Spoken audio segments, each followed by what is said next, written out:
Welcome to my channel. I saved the company, but not the family. Watch the full story. Did I do the right thing or not?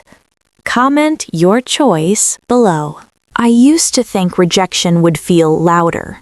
A fight, a slammed door, something you could point to and say, that's when it happened. Instead, it was paperwork. When my parents refinanced the house to invest in the future, my college fund quietly became part of my sister's expansion plan. She had talent, she had drive, she had what my father called vision. I had a part-time job and a suggestion that I learn to be practical. No one threw me out, they just stopped building anything with me in mind. At family dinners, conversations revolved around her projections, her partnerships, her growth charts. When I talked about my work, small contracts, modest gains, it was treated like a hobby. My independence was framed as distance. My silence became confirmation that I didn't need them. It was easier to let them believe that leaving wasn't dramatic.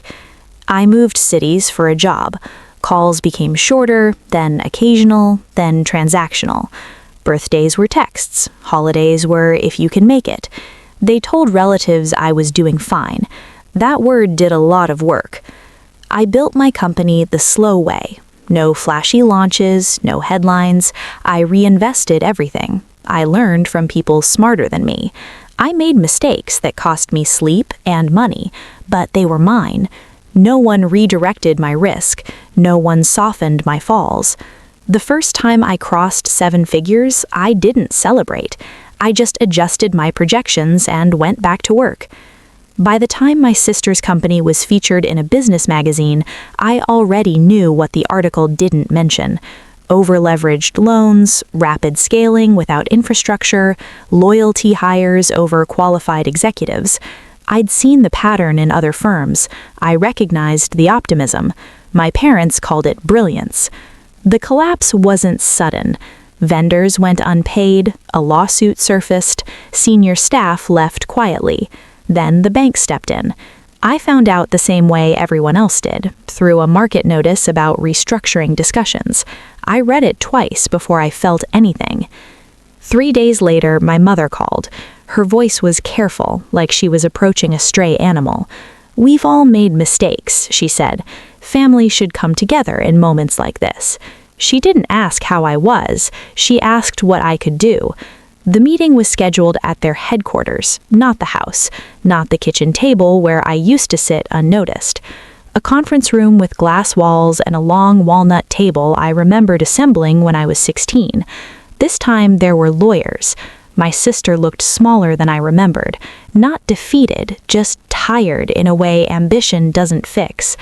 The bank's regional director sat at the head of the table. He spoke plainly.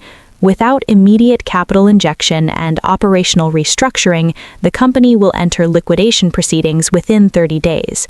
There it was. Not emotion, not favoritism, not potential. 30 days. My father looked at me then, not as the practical child, not as the extra, just at me. I didn't feel triumphant, I felt steady. They had assumed I would invest out of loyalty, that I would patch the holes and restore the hierarchy. Instead, I slid a folder across the table. "I'm prepared to acquire a controlling stake," I said. My voice surprised me with its calm. "Full restructuring authority, independent board, external audit, operational leadership will change." Silence stretched. My sister's jaw tightened. "So you want to take it from me?" "No," I said. "The bank is taking it from you. I'm offering a transition." The regional director nodded slightly. Authority doesn't need volume. My mother started to speak, something about fairness, about everything they'd sacrificed. But the lawyer interrupted her gently to clarify the numbers. Fairness wasn't a category on the balance sheet. Control shifted in that moment, not because I raised my voice, but because the documents were on my side. They asked for time. I gave them 48 hours. When they agreed, it wasn't dramatic. There was no apology, no confession of favoritism, just signatures. My sister stepped down within the month. Publicly, it was framed as strategic restructuring. Privately, she stopped returning my calls. I didn't fire her out of spite. I placed her in a consultancy role with limited authority and clear oversight. She lasted 6 weeks before resigning. The company stabilized over the next year. We closed unprofitable divisions, paid down debt, and rebuilt vendor trust. Some employees who'd left returned quietly at the first profitable quarter under new leadership. My father visited my office. He looked older, smaller, in ways that had nothing to do with posture.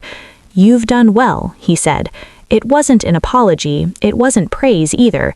It was an acknowledgement that could have been offered years ago and wasn't. "I did what the company needed," I replied. He nodded as if that was the entire story. We don't have family dinners anymore. Holidays are polite, careful. My sister and I speak through intermediaries when necessary.